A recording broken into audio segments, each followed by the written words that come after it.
అమ్మయ్య! వాతావరణం చల్లబడి వర్షం కురుస్తుందే మనవరాలా. అవును బామ్మ.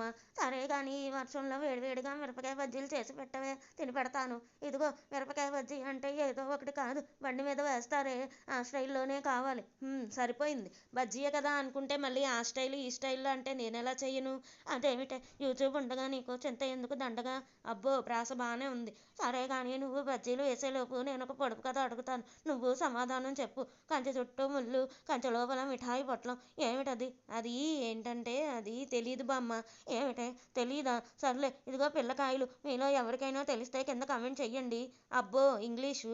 అరే నీ బామ్మ అంటే ఏమనుకుంటున్నావు? I talk English, I walk English, I eat English. సరే కానీ ఒరే పిల్లకాయలు, అదేదో సబ్బు సర్ఫు మైకు అంట, కొట్టేయండ్రా పడుంటాయి. అయ్యో బామ్మ, అది సబ్స్క్రైబ్ లైక్.